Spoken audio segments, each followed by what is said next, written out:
Hey, welcome to episode 235 of Awkwardly Awesome Podcast. This episode is entitled Among the Stars.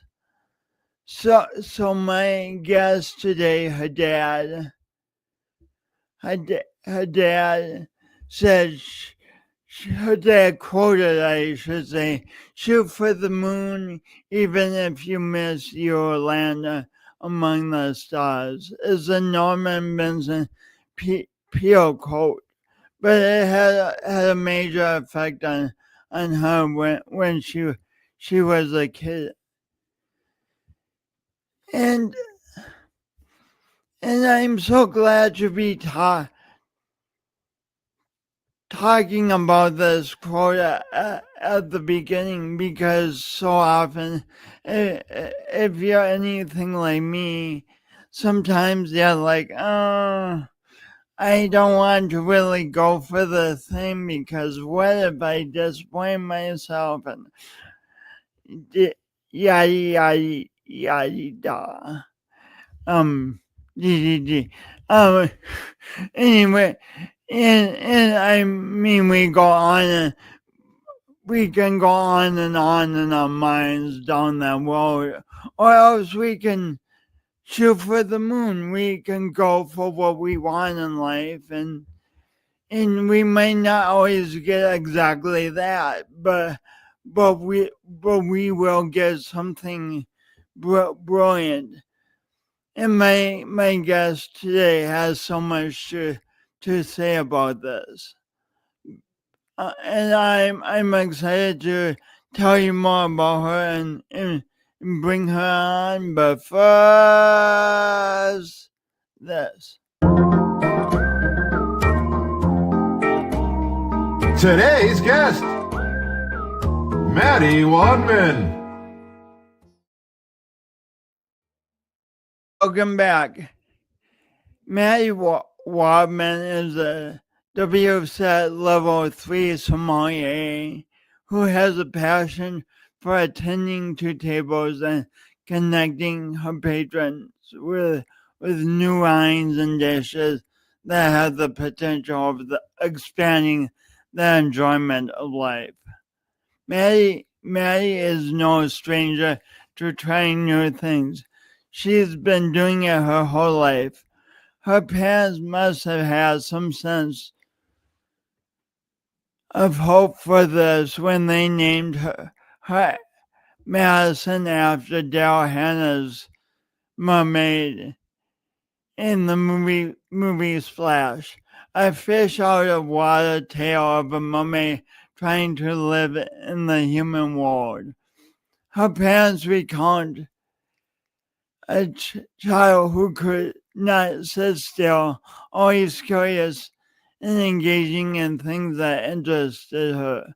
Once in a restaurant when she was 3 years old, Madison insisted on being let out of her highchair and went around the restaurant with a napkin to wipe off the tables she noticed were dirty.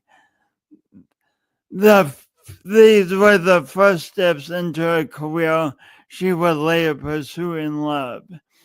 Then in grade school, Madison wanted a name that wasn't so plain sounding, something with a unique spelling that better fit her personality. And so it was then that she became Maddie. Please welcome to Awkwardly Awesome Podcast, Maddie Wadman. Yay! Thank you, Jason, for having me on. This is exciting.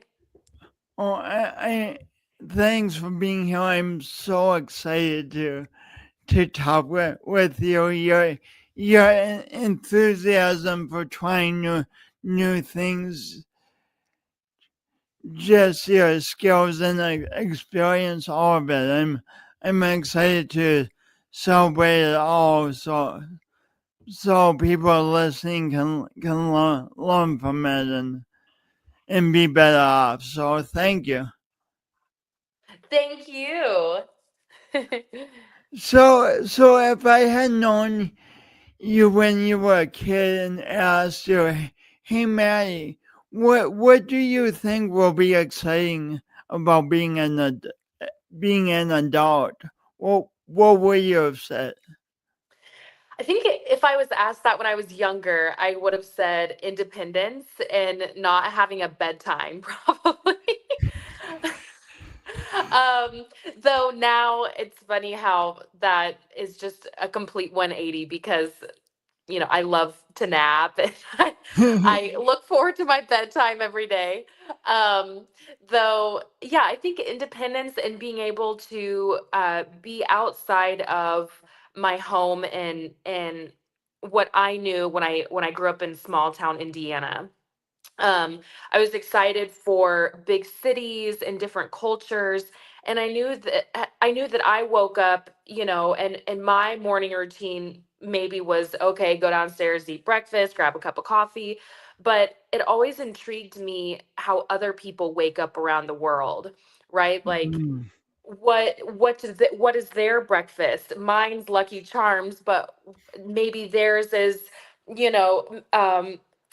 something different, and that always really intrigued me. So I think, yeah, when I was younger, I was really intrigued by other cultures and trying new things and seeing how other people live their life.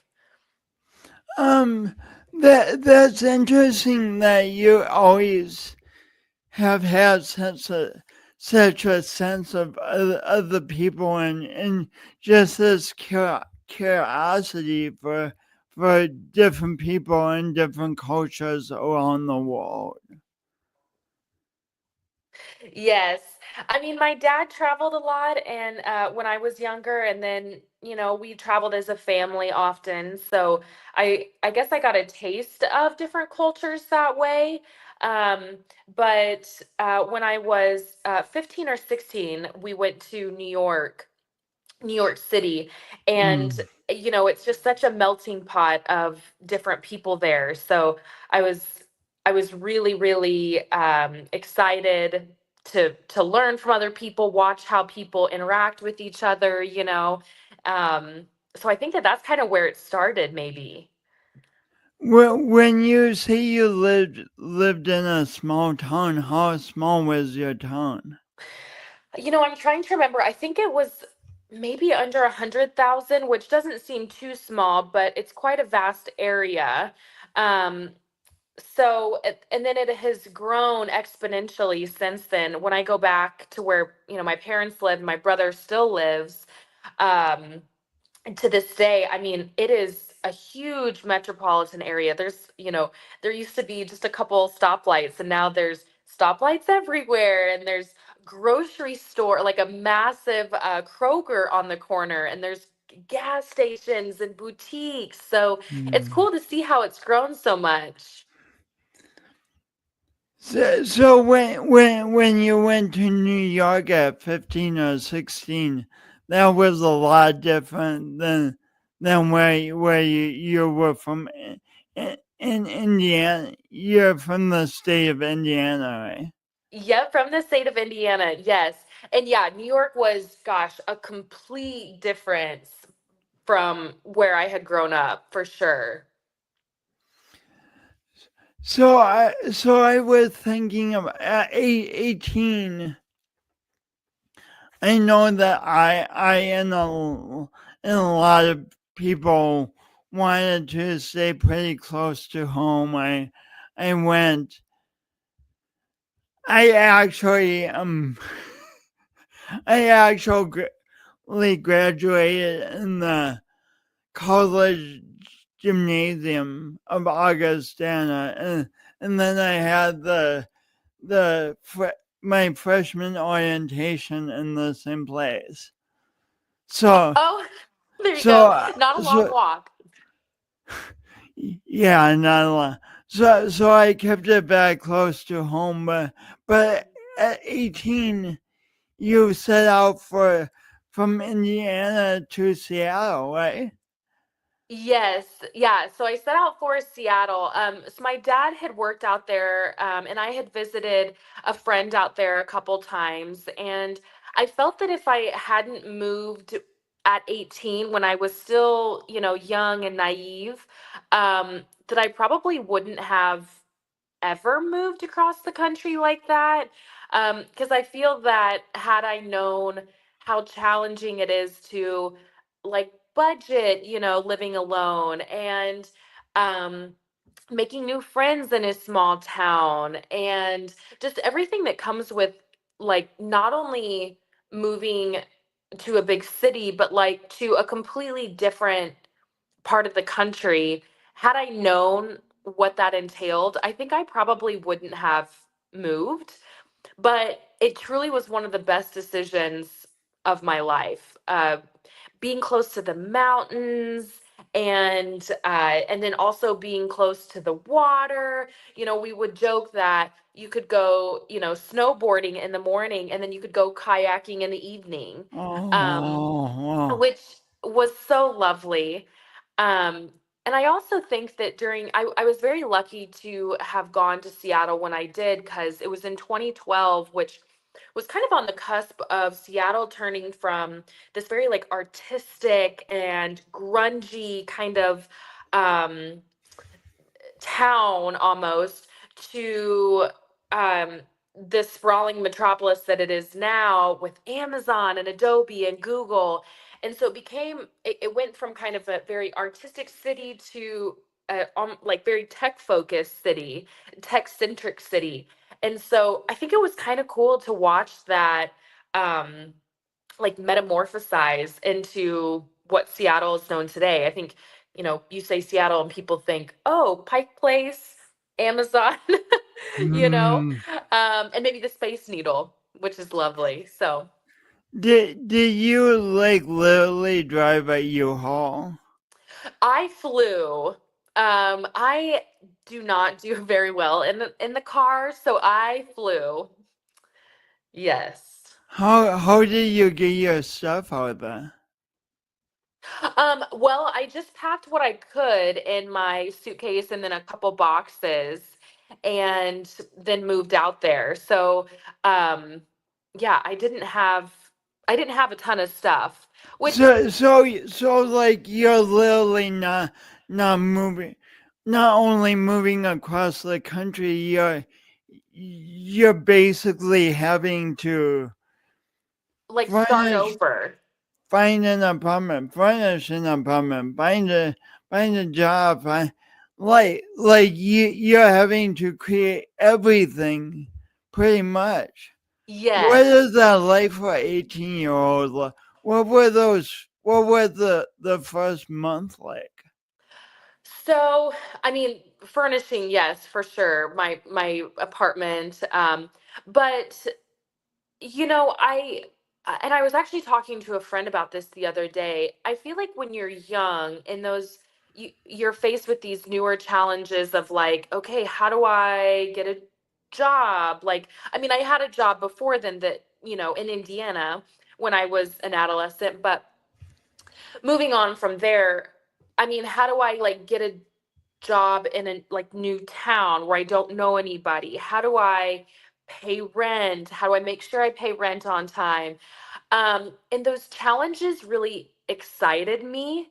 Um, Almost like, oh gosh, I've got a new challenge today, and I'm Mm. really excited to see how I figure this out.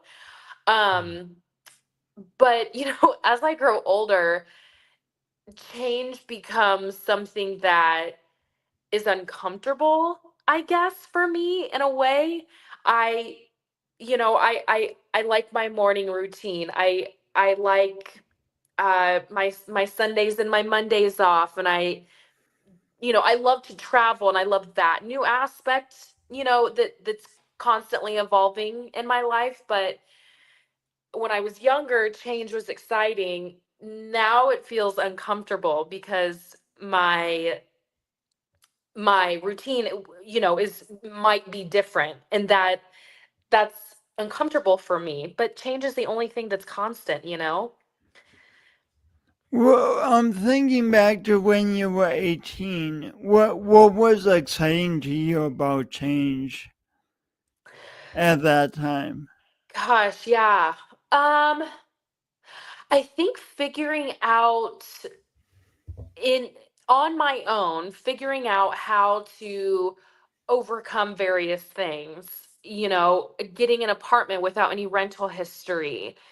And so then when I did get the apartment, that was so exciting for me. Mm.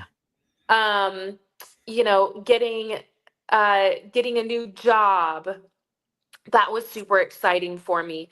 And while those things do still excite me now, it's just I feel like when I was younger, it was so new that it was like, oh yay, like I conquered this today, whatever challenge this was. What an attitude! Oh yay! I conquered this today. Yeah. That's so great. Yes. So was Seattle your first job waiting tables? So yes, it was my first job, or first city that I lived in where I served. However, before then, I had worked in the restaurant industry since I was either 14 or 15. I don't recall. In Indiana, I worked at a small pizza place. Um, and then, yeah, when I moved to Seattle, then I worked at a couple different restaurants there. But at the pizza place, you weren't serving customers, or you? Correct. Yes, you're correct. Yeah, so I started there, and it's kind of like a gourmet pizza place. And so I believe my job title was like front end or something like that. And so I would take incoming calls for people wanting to place an order to go or for delivery. And then I would also seat guests in the restaurant, kind of like a host. So you were starting to learn a little bit about talking to many people that you don't know in a day, and what were Yes, the and certainly biggest how to multitask. what what did Certainly you how to say? multitask, which became very necessary in my life. What were the biggest lessons you learned about customer service from that pizza place? Well, one thing, when and I still like think back on this today when I'm serving, but everybody comes from a different understanding, right? And I think that sometimes when people are like short or maybe curt with us, it's not a reflection of you or how you've treated them. It's more of a reflection on maybe like how their day has been, or maybe how like they may feel that they're being kind and direct, but maybe you're not taking, maybe it doesn't come off that way. And so I think like meeting people where they are, um and how the way that they communicate. Hey, as long as you're direct with me and I can understand what you want, I can do that for you. You were telling me about that Chick-fil-A commercial before we got on. What happened in that commercial? So in this commercial, I love this commercial. So I saw it a couple years ago, and in this commercial, Chick-fil-A is talking about how in the kind of one of the first scenes, a guest comes to the counter to order like a chicken sandwich or something, and she's a little bit like maybe a little bit like put off or like a little bit annoyed by the questions that the cashier is asking. She's asking like, I don't know if pickles are okay or something like that, and she's just kind of like very curtly replies, and the cashier's like, oh, I'm so sorry. Um and it kind of then the commercial kind of pans to like this other side of the restaurant, and is like, oh, so everybody kind of comes from a different place, and when until they reach the counter, and maybe this lady just found out her mom had cancer, right? And so Mm, she's feeling emotional about that, or maybe she just found out, another person just found out they can't afford their mortgage this month, and so they're a little bit mm, upset about that. And mm, sometimes we're that like first person or that first face that mm, people see after getting news like that. mm. And I think like meeting people where they are, and instead of reacting like, oh, she's being mean to me, um, instead of reacting like that, it's like, no, just take a second to step back and realize that maybe they've had a really bad day at work, or maybe they've just gotten horrible news or something like that. And Hmm. that's a way that I navigate challenging people sometimes. So it sounds like you're really good at putting challenging people in perspective and realizing you don't know the whole story. I And try to. and you don't take it you try not to take it personally. But how do you strike the balance between not taking something personally and also still treating them like a unique person that you're curious about? And Mhm. does that make sense? It does. I think that one way I kind of like to navigate that, especially if I notice like walking up to a table that maybe somebody is like nervous or uncomfortable, I will first give them eye contact. People really appreciate that, of course, as do I. Um, and I very intently ask them something like a very simple question, like maybe what they got up to today. I think sometimes asking somebody like, how are you, is such a broad, vague greeting almost. It's almost not even a question anymore. It's like a greeting. And so I like to ask a question that requires a slightly provoking response. And sometimes, people say, "Oh, well, I got up to yard work today." I'm like, "Oh, that's so awesome. What did you plant some flowers you are excited about?" So I try and ask questions that require a response. And that's kind of how I try and navigate that and balance that.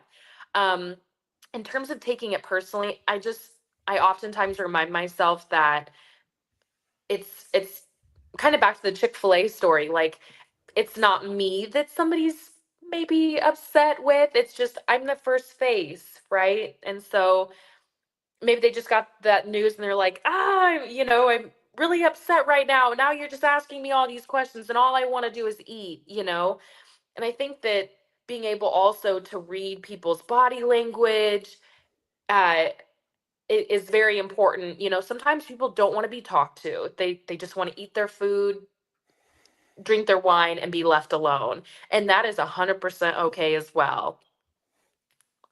You never will want to force someone to interact if they didn't want to.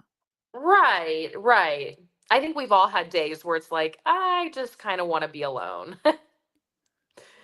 So then on the other end of things, like sometimes I think we're afraid to ask someone a question because we know they'll go on and on and on. And so how do you, if someone's starting to get rolling and you have 4 or 5 other tables, how do you kindly say, hey, I need to move on here?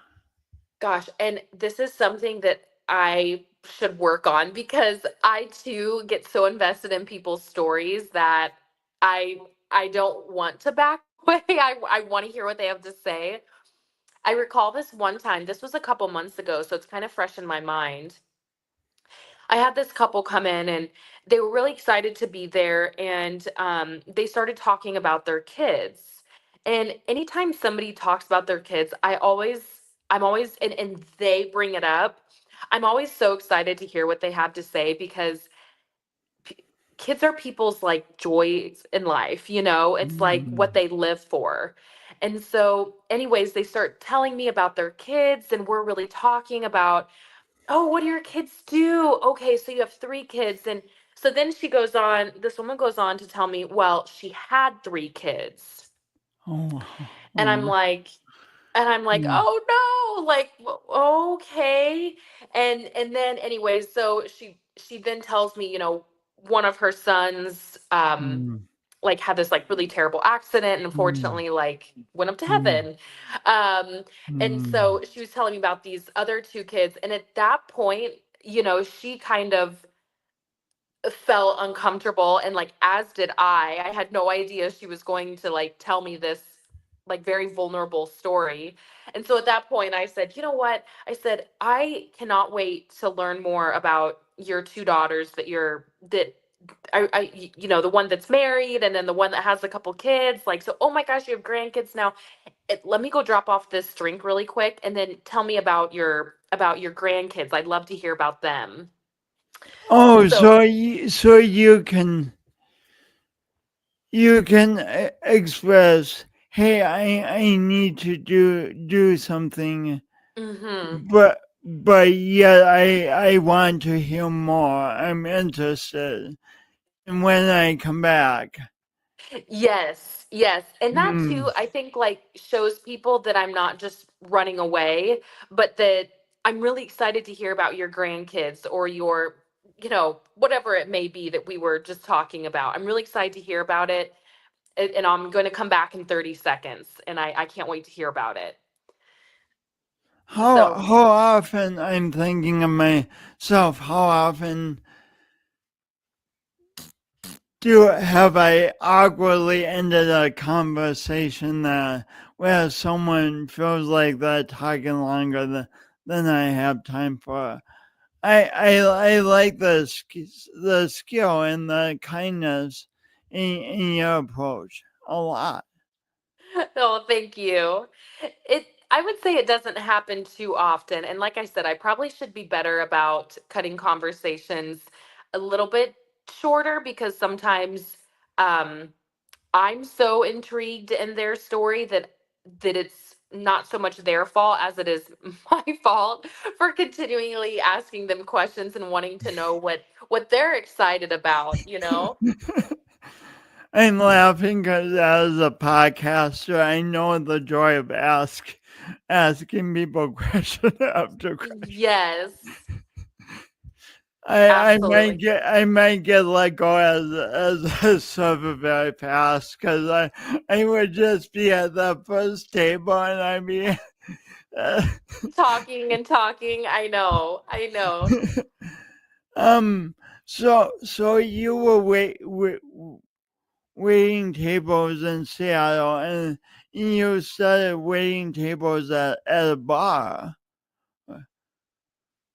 Yes. So I worked at I that's where I met my husband actually was waiting tables at a rooftop bar in So so yeah. what was the first exchange like with your future husband and the guy he was with?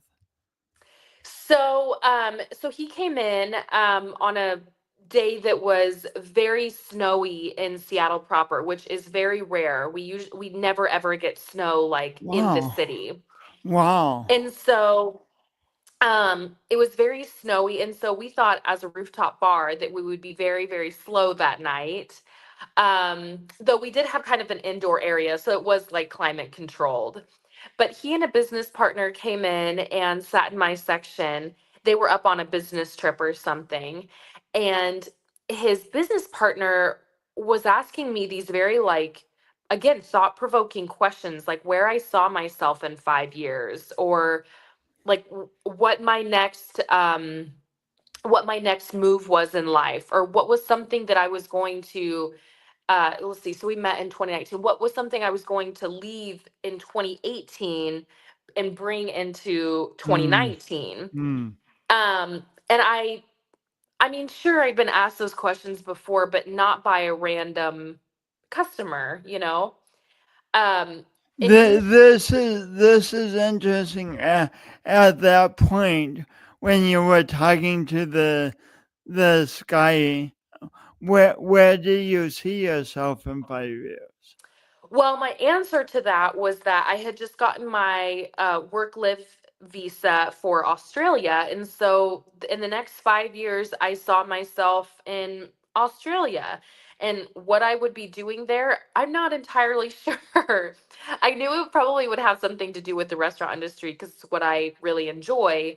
But beyond that, I wasn't really sure. But again, those challenges and being spontaneous is kind of like part of me. And What it's part. what fascinated you about living in Australia? Oh gosh, it's so beautiful. It's so beautiful. It's such a vast country, of like desert, and then there's like high altitude where it's a little colder. Like, there's a very dynamic culture in like Sydney in particular. Um, I loved the water. I love like that it's an island kind of in the middle of nowhere in the Pacific. Um, the food is incredible. And I also just love the story of kind of perseverance and like how the country started, you know. Mm. Um, so I had visited there a couple times and really enjoyed one, the food, but also just how beautiful it is. And so I thought, oh, I'll go back. It was a place that like really stuck out in my mind. So maybe I'll go back and see if I like living there. So, so getting back to the rooftop. So this guy was asking you all these profound questions. Hmm. What about the other? What about his friend, a business colleague? What was Yes. he like? So my now husband, he was very quiet and was just listening.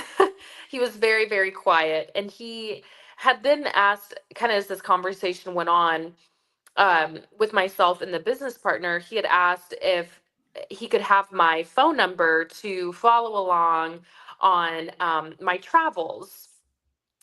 And I said, no, I don't give my phone number out to customers. I'm sorry. But you can follow me on Instagram. And so he did. And that was kind of the end of the dinner the end of my memory for the dinner that evening that he and his business partner shared.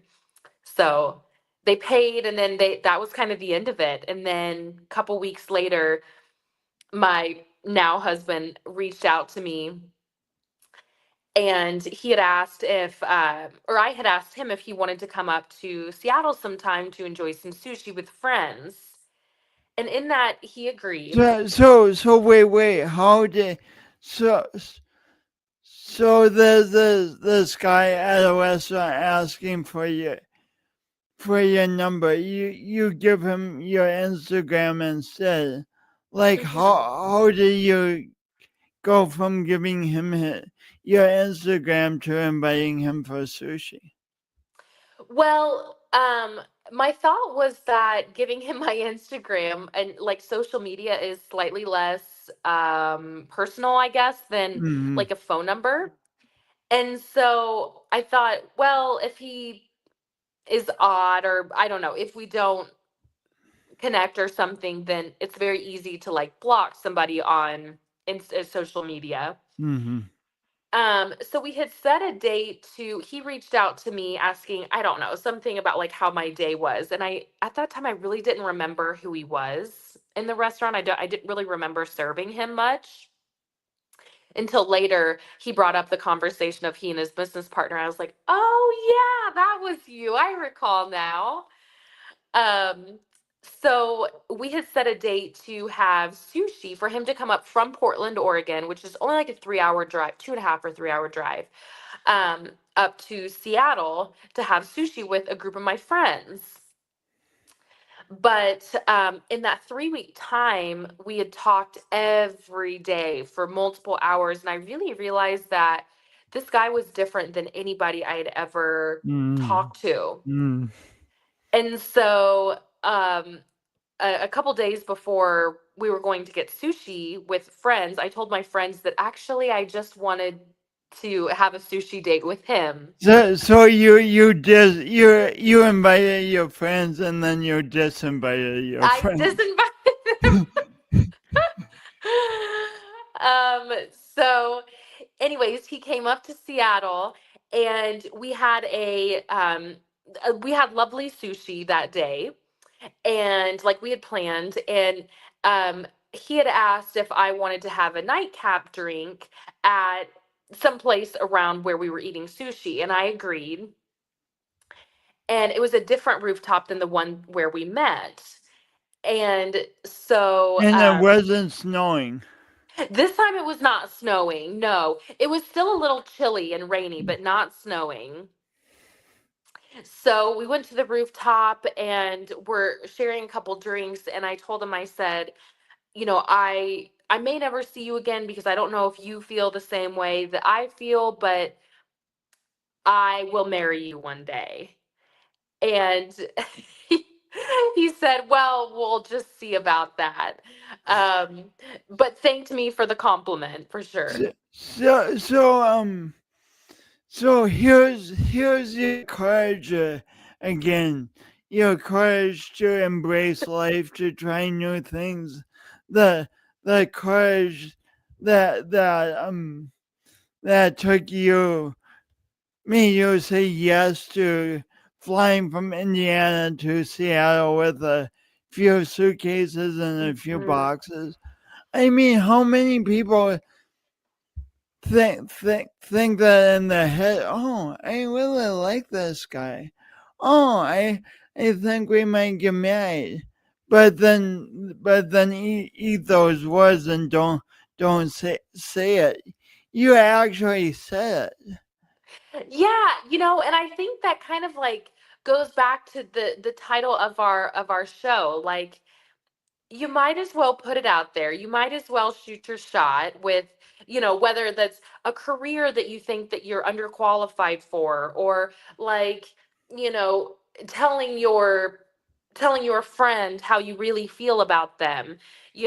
I life is so short. You might as well shoot your shot. And, had he said, "Thank you for saying that to me, but I never want to see you again," I would have said, "You know what? Thank you so much for coming up here. I had some great sushi with you and great conversation. Thank you so Mm, much for that."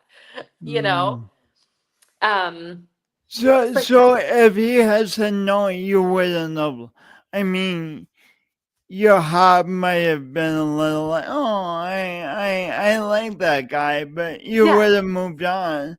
But yeah. the fact that he said yes Mm-hmm.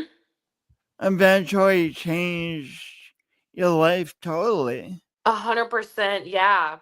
So you wouldn't have lost all that much if he said no, but what you had to gain was an enormous, was Absolutely. exponentially. Wow. Absolutely. Wow. Yeah. So, over the next like 9 or 10 months, we had kind of a long distance relationship. I mean, not that long, as it was just 2.5 hours away, but we would see each Mm. other like every other weekend or so.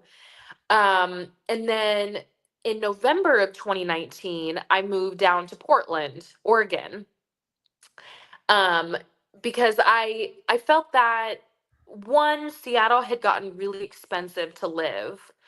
Um, and two, I was ready for a different city, something else. And three, And, oh, three. Where's three? oh, so my husband didn't want to move up to Seattle because in his line of work, he had, clients that he had fostered these relationships with for half a decade, and he didn't want to just up and leave that. And so it was kind of a win-win for both of us because I was looking for a new city to move to, and he didn't really want to move away from Portland at the time because he had these lovely clients that he had fostered a relationship with. So, awesome. So at this point, Maddie, it's interesting what finding what we love to do and what we're good at, and sometimes that really comes into the foreground Mhm. um by trying something that really does not work. Yeah. On that note, would you please talk a little about your brief career in the mortgage industry? Yes. So, I okay, so I moved to Portland, and then so I was working in a restaurant there, of course, but all the bars and restaurants closed down. Um, and then they did eventually reopen, but with like very strenuous rules for COVID and whatnot. Um, but I went into property management during that time because I just felt I could not sit at home and do nothing. Um, so I went into property management and really enjoyed that. And I thought, okay, I want to be able to increase my income, but not increase my responsibility. I didn't really want to, manage a group of buildings and, be called at 2 o'clock in the morning because somebody got stuck in the elevator or whatever. So I thought, okay, how can I still find people homes but not have so much responsibility? So then I went into mortgage, um, and I was working at a desk, and still there were very strenuous rules as to like how many people could be in the office at a time. And so a lot of my like person to person contact was over the phone or emailing. So it really Mm, wasn't face to face with people. And it was just not for me at all. mm, Working at a desk is not for me.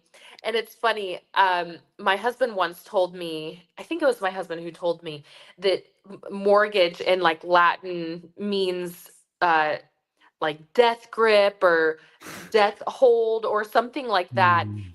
And I really did feel like that was so descriptive of that career and what it felt like to me.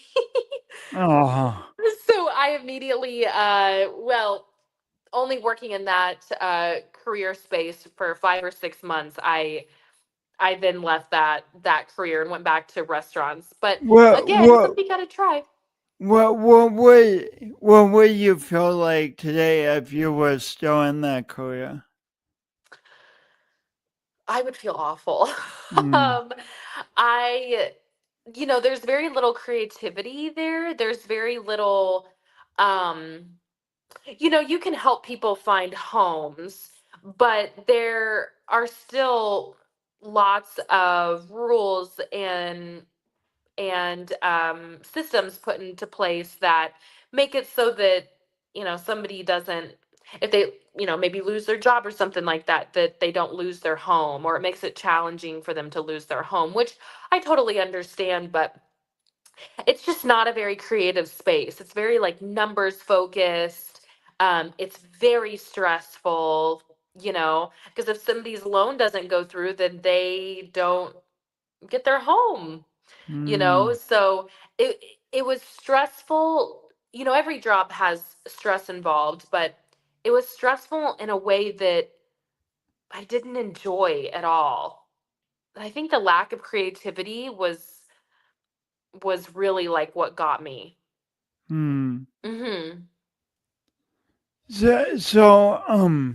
Through a variety of so the opportunity came for your husband to move with his job to Sioux Falls, South, South Dakota, and will you tell very briefly about how you got the position you have now? Yes. So my husband got a job offer here in Sioux Falls, South Dakota, and uh honestly, I had to look on a map to see where that was. I mean, I knew it was in the Midwest, but I didn't know exactly where it was because we had never visited here. My family had never vacationed here. I knew Mount Rushmore was close by, but like how Mhm. close was that to Sioux Falls? I had no idea. Um, so, anyways, we moved here pretty quickly. He got the job offer, and like 6 weeks later, we moved and got an apartment. And the first day that we moved here, my husband had gotten a call from a client that was uh, in town and wanted to go for dinner. And my husband asked if I would go, and I said, the stuff is still in boxes. The U-Haul The isn't even timing just isn't great, honey. at all, at all. And I said, I'm so sorry. I think I'm going to have to sit this one out. And he said, no, please, because my client is bringing his wife. And so it would just be really lovely if you could be there as well to talk with his wife. And I said, okay, fine, fine. So I put on some clothes I could find in like the suitcase that I had packed and to travel across the country with. And we went to our wine bar that night. And, it was kind of a funny thing because apparently we had been sitting there for a long time. But again, we were very much engaged in conversation with the other couple that we didn't even realize like it had, I don't know, been 20 or 30 minutes before anybody talked to us. We really didn't even know. And so Ricardo came up to the table and he apologized profusely. And I said, oh, it's totally fine. I didn't even know. Like, no big deal at all. We don't feel neglected. And so when he said, well, hey, by the way, is there something I can get you to drink? Do you want some wine? And I said, sure. What do you have? And he said, well, the wine list is right here, but we did just bring in Argyle. Now, Mm. Argyle is a very kind of popular Pinot Noir producer um, in the Willamette, like right outside of Portland. And I said, you know what? I said, that is just so meant to be because we just moved from Portland. Yeah, we'll do a bottle of that. And he was like, okay, great. And he said, it seems like you know what Argyle is. And I said, yes, we're very familiar with it. But also we enjoy wine a lot. And my husband said, if you're looking for anybody who really enjoys wine and is good at selling it, you should hire her. And he said, well, it's funny you mentioned that because I'm opening up a new restaurant and I would love to talk to you. And so that's kind of how I got started working at Marabella. So sometimes in life we think things are going to be so much work, like you might have had the thought of moving to Savannah. Oh my gosh, I have to find a new job, I have to Right. walk around town, find applications, but just like your husband really wanted you to go to this dinner, you graciously agreed, and then suddenly this opportunity came up. Yes. Yes. It was like so serendipitous for sure. What would you say about welcoming more serendipity into our lives? Well, I think saying yes to more things that you would usually, uh, and usually say no to, especially like experiences, like with traveling, I oftentimes hear people, I love to travel and so does my husband. And I oftentimes hear people say like, oh gosh, but that flight must be so long. Yes, but on the other side, like it's you get to visit this beautiful new country you've never been to. Or like with that dinner, it wasn't totally the right timing because we still had a U-Haul full of stuff. But on the other end, like I work at this lovely restaurant. I absolutely love my job. So I think that there's sometimes you have to look at like the full picture. Like maybe it might be uncomfortable for you, but it might totally work out in the end. It might totally work out in the end. Hmm.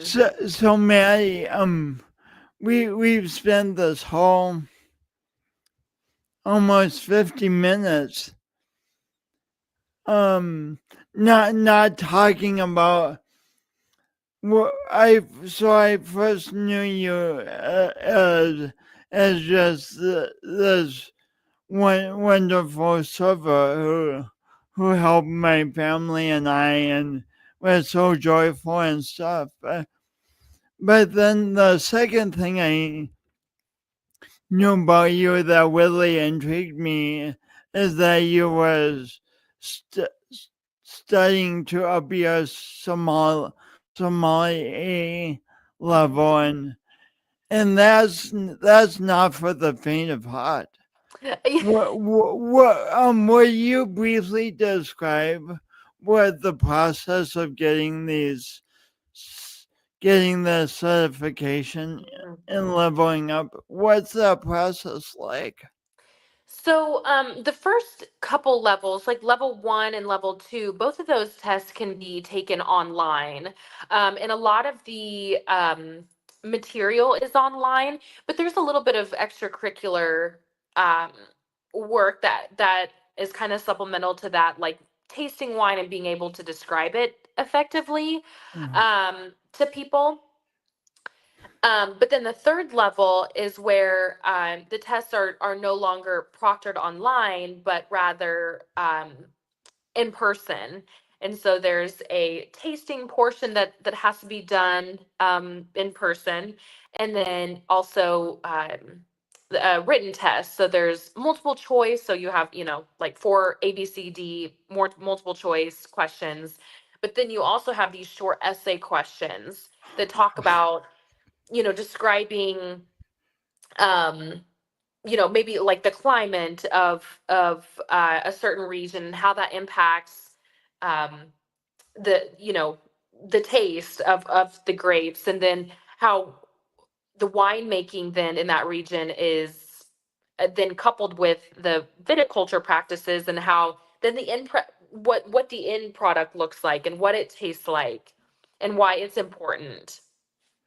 So this is not just a test you can kind of study for an hour and kind of wing it. Not for me. Not for me. Maybe other people that like just have, a serious passion for wine, that maybe they've read books and stuff like that. Maybe they could, but it was extremely challenging for me. In fact, I think the like pass rate on your first time of taking the test is like lower than 10% or something. I think I You said saw that. lower than 10%? I think so. I think Holy that's what I've yeah, I think that's what I've read. And unfortunately, the first time I took it, I did not pass.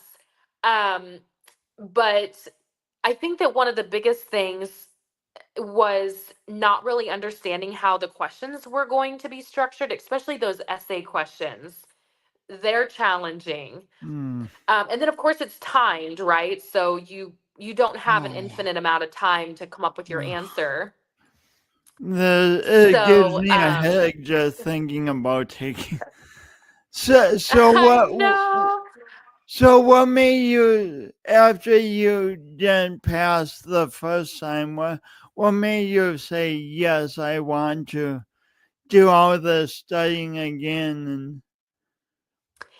Well, so I actually was not going to retake it because the amount of studying is just, I mean, well over 100 hours of studying. I mean, Holy cow! maybe even 1,000 hours. Actually, now that I think about it, it's so much What? studying. And so I thought, I spent so much time studying the first time, and really like my main takeaways from not passing the first test were like, how to structure my questions better, or my answers better in the essay portion, um and then really understanding all processes for like making sparkling and fortified wine. um and those were things, I mean, of course we like know and love champagne or prosecco, but like how the processes differ from each other. If you miss one step, well, that really impacts like the result. um so I wasn't going to retake the test, and I told my mom that, and my mom said, why would you come this far to only come this far? That seems silly to me. Why would you come this far only to come this far? And I Oh, said, you know what? You're right. And she said, what, why not try again? You know what the test looks like. You have some takeaways on how you could do better. Why not try it again? And if you don't pass again, at least you knew you tried. And I thought that was such great advice. And I thought, mm, you know what? Okay, I will take the mm, test again. mm. And what happened the second time? Did you pass? I did, yes. What was it like getting that email or letter that said you passed? Oh my gosh. Well, I think at the time I was on the phone, like with it, I don't know, with my insurance company or something like that. Like it was a very mundane phone call. And I think I was like on hold and I got the email. And so I looked at it and it said that I had passed. And I immediately hung up the phone. I was like, I'll continue that conversation another time. And I called my husband right away and I told him that I had passed. And he just had the most like filled, like joyous response. It made it all worth it. What was it like being able to wear the pin or the pin right? Yes, that, that to me was such a like it's just a little pin, but the amount of work that goes into that little pin, it was like such a badge of hard work, right? Mm, Um, and I feel like, as I kind of, I mean, wine is forever changing and ever evolving. And I thoroughly have a passion for expanding my knowledge because nothing is better than the feeling in my job when somebody says, I'm really looking for this wine. I had this one time. I don't remember what it was, but it was red and I don't remember mm, where it was from, and I don't know the name of it, but it tasted like this. And being able to put those puzzle pieces together of what it might be, and giving them a taste, and they're like, "This is it. This is mm, exactly what I wanted." mm, I think that is so special. mm. So I'll ask you the same question that the friend of your now husband asked you. What is your vision for 5 years from now? I would love to open up my own bar or restaurant or bar and restaurant, perhaps. But I would also perhaps like to own some sort of import business of Australian wine in particular. I think that Australian wine is, it's definitely New World, but it has just such a vast, uh, different types of wine that are so specific to the climates that are experienced there in Australia. It's so intriguing to me. And I Mm, feel like, here in the States, we haven't had the opportunity to try too many different Australian wines. And I would love to make that more accessible for people. mm, We know and love, mm, French and Italian wine, right? But mm, like, bringing Australian wine into the question uh, mm. is is something I definitely have a passion for. So, In um, in the industry always wants new things, and so absolutely, the timing might be really amazing for you to get into this business. I hope so. Yes, yeah, I think that would be a lot of Okay, fun. this has been a pleasure. Last question, Maddie, and I ask all my guests this. What do and what I do, I talk a lot about the power of doing your imperfect best, and what that means to me. I try to envision the best I want for myself and to give to the life around me, and I go for that. But when mistakes, obstacles, what have you, come up, and instead of using those as reasons to say, ah, I'm not going to do that. I try to learn from all that. Maybe modify my best a little bit and then go again towards the best I envision. What does doing your imperfect best mean to you, Maddie Wadman?